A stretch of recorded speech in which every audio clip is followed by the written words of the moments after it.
নমস্কার বন্ধুরা, মিথিলেশ জেপজিনি ওয়ার্ল্ডে আপনাদের সবাইকে স্বাগত জানাই। আজ আমি আপনাদের সাথে 3টে সেদ্ধ আলু ও 3টে ডিম দিয়ে দুর্দান্ত স্বাদের একটি রেসিপি শেয়ার করছি। এই রেসিপিটা মাছ মাংসের স্বাদকেও কিন্তু হার মানাবে। আমি 3টে সেদ্ধ আলু গ্রেট করে নিয়েছি। আর বন্ধুরা, আলুটা ঠান্ডা হলে কিন্তু গ্রেট করতে হবে, নইলে কিন্তু পরে প্রবলেম হবে।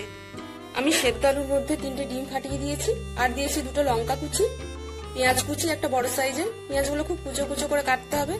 আর দিয়েছি আদা বাটা, রসুন বাটা 1 চামচ, ধনেপাতা কুচি, হলুদ গুঁড়ো, লঙ্কা গুঁড়ো, যে যতটা ঝাল খেতে পছন্দ করেন সেই অনুযায়ী দেবেন, ধনে গুঁড়ো 1/2 চামচ, লবণ স্বাদ অনুযায়ী, আর বেসন 3 চামচ। সব উপকরণগুলো ভালো করে মেখে নিতে হবে। খুব বেশি পাতলাও না, আবার খুব বেশি ঘনও না। কিভাবে তৈরি করতে হবে মিশ্রণটা আপনাদের আমি দেখিয়ে দিচ্ছি। এই যে মিশ্রণটা আমি ভালো করে মেখে নিচ্ছি। খুব বেশি ঘনও না, আবার খুব বেশি পাতলাও না। এই যে বন্ধুরা, মিশ্রণটা রেডি। আমি খুব বেশি ঘনও করিনি, আবার খুব বেশি পাতলাও করিনি। আমি তাওয়াতে তেল দিয়ে দিয়েছি। তেলটা গরম হলে মিশ্রণটা আমি এর মধ্যে ঢেলে দেব। তেল গরম হয়ে গেছে, এরপর আমি এর মধ্যে মিশ্রণটা দিয়ে দেব।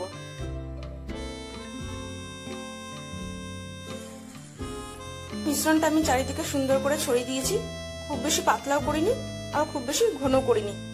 এবার গ্যাসের আঁচটা মিডিয়াম ফ্লেমে করে 5 মিনিটের জন্য ঢেকে দেব। 5 মিনিট হয়ে গেছে, আমি ঢাকনাটা খুলে দিয়েছি। দেখো হয়ে এসছে। এরপর এটাকে কিন্তু খুব সাবধানে উল্টাতে হবে। খুব সুন্দরভাবে উল্টে নিয়েছি। এরপর এটাকে আরো 5 মিনিট মতো ভাজতে হবে। খুব সুন্দরভাবে 2 পিঠ ভাজা হয়ে গেছে। ঠান্ডা হলে এটাকে কি করতে হবে আপনাদের আমি দেখাচ্ছি। ঠান্ডা হয়ে গেছে, এরপর এটাকে আমি পিস পিস করে কেটে নেব।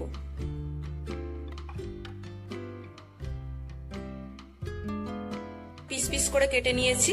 তেল গরম হয়ে গেছে, আমি তেলের মধ্যে 1/2 চামচ গোটা জিরে আর একটা তেজপাতা ফোড়ন দিয়েছি। এরপর একটা বড় সাইজের পেঁয়াজের পেস্ট দিয়ে দেব। এই যে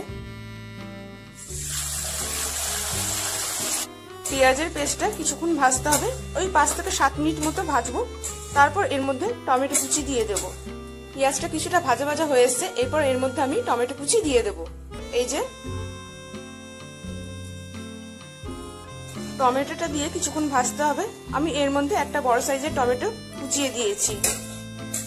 বন্ধুরা, টমেটো ভাজা হয়ে গেছে। তারপর আমি এর মধ্যে মশলা দিয়েছি 1 চামচ আদা বাটা, 1 চামচ রসুন বাটা, দিয়েছি হলুদ গুঁড়ো, লঙ্কা গুঁড়ো অল্প, যে যেমন ঝাল খেতে পছন্দ করেন সেই অনুযায়ী দেবেন, 1/2 চামচ জিরে গুঁড়ো, 1/2 চামচ ধনে গুঁড়ো, লবণ স্বাদ অনুযায়ী।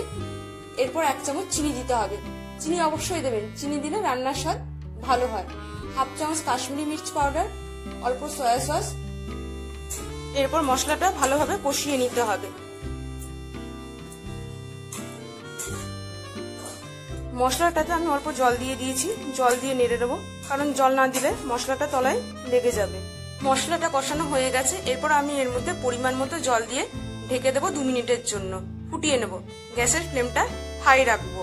আমি পরিমাণ মতো জল দিয়ে দিয়েছি, এরপর ঢেকে দেবো 2 মিনিটের জন্য, আর গ্যাসের ফ্লেমটা কিন্তু হাই রাখবো।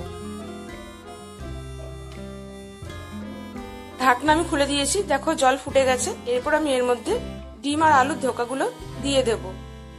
এই যে দিয়ে দিচ্ছি ডিম আর আলুর ধোকা।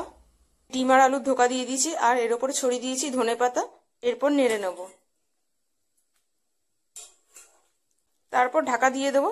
5 থেকে 7 মিনিটের মতো আমি রাখবো। গ্যাসের ফ্লেমটা মিডিয়াম রাখবো। তো আমি এখন ঢেকে দিচ্ছি। ঢাকনা আমি খুলে দিয়েছি। আমি বেশি গাঢ় গাঢ় করবো না, কারণ জলটা পরে টেনে নেবে। আর বন্ধুরা, গরম মশলা আমি মশলা কষানোর সময় দিয়ে দিয়েছি, তোমরা পরেও দিতে পারো, পরে দিয়ে ফুটিয়ে নিতে পারো। তৈরি ডিম আলুর ধোকা। তো বন্ধুরা, রেসিপিটা এইভাবে বাড়িতে ট্রাই করুন। আশা করছি অবশ্যই আপনাদের ভালো লাগবে।